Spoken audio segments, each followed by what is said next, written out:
Okay, so we talked about the importance of a course builder and how critical their job is to us, the competitors, and to the quality of our sport.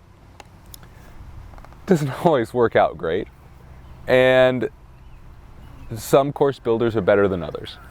So I think it's important to have a discussion about how to see, again, this is my opinion, we could discuss it, how to see certain things that are a sign that the course builder isn't good or made a mistake. All right, so if you're jumping a course and everyone is struggling with one particular obstacle, it might be a wall, might be a combination in and out, might be a skinny, something like that, where everyone's jumping clear, more or less, but they're all struggling with one obstacle. That is a great sign that the course designer did a poor job. Because in a well-built course, it tests you throughout the course. It shouldn't only test you at one fence. If it does, that means the course designer slacked on the majority of the course and just test you on that one fence. I don't like that. That's not exciting. That's not fun for me. That's not fun for other people.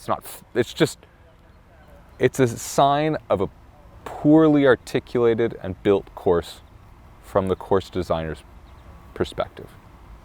The next sign of a course designer who did a poor job, and I see this, there's some course designers I know are going to do this because they just always do. They set a very tight time allowed, which makes the course harder to jump clear. But if you just look at the course is simple.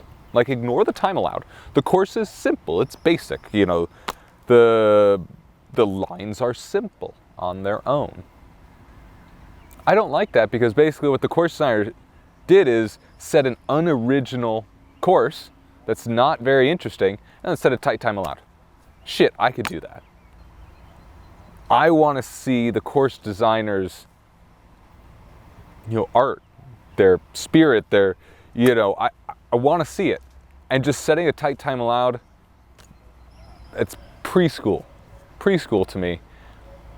I know it's some people's style, but it from a rider's side and entertainment, from spectators, stupid. It's just stupid. There's no other way to say it. I know some people watching this can think of some course designers that do that. I'm not going to list their names. But I want the course to be technical.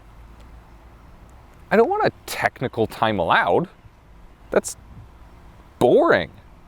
I want a technical course. Like we talked about in the first video, it's important that the course designers build an appropriate course, which means it is safe. That doesn't mean that nothing can go wrong, because this is horses, guys. Everything can go wrong. But there are some course builders, I'm not joking, I've been in a conversation with a course builder and heard them say what I'm about to say. They told me they like to see horses slipping in turns because it shows which rider is turning with a connected horse. That's bullshit. Out and out bullshit for a number of reasons. First of all, some horses turn better than others. It has nothing to do with connection. Some horses move their feet faster, and so they're a little bit better about turning. Some horses load their legs more, and so if they slip, it's a lot bigger of a deal. And so it is not as clear cut as a sign as people think. So their statement of it shows what riders are turning in connection is just wrong. Next, when you're testing a horse and rider by designing a course a certain way, you should test them in a way that doesn't go, when they fall away from that test, it doesn't go poorly. So if I'm turning to a fence and my horse hind leg slips out from under me, my distance will get long, I will try to reach it again, and it seriously increases my chances of crashing, which is not good for me, and not good for my horse. And so if a course designer loves to test people by increasing their chances of crashing, they suck.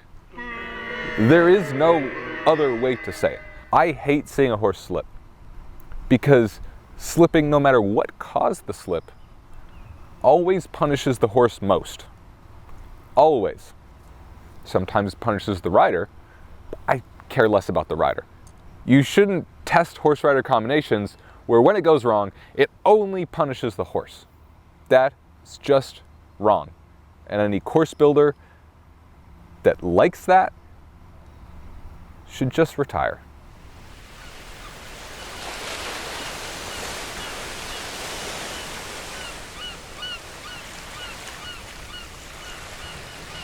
This next thing that course builders do is, it's harder for me to say in a clear way, but I'll do my best.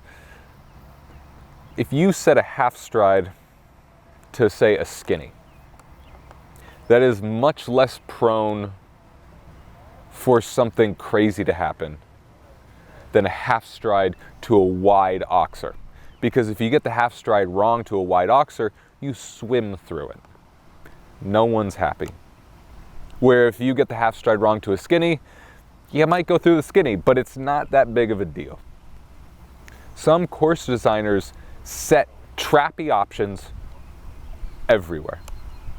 And to me, that shows that they have no subtlety, no nuance. Think of an artist that just slaps paint on a canvas and there's no articulation, coordination, there's no creativity, it's just blah.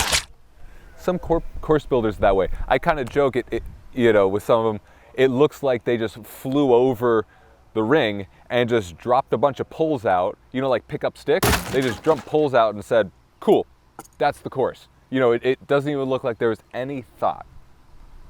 I don't like those course builders, and they would say, oh, well, I got 4 clear. It was a good Grand Prix.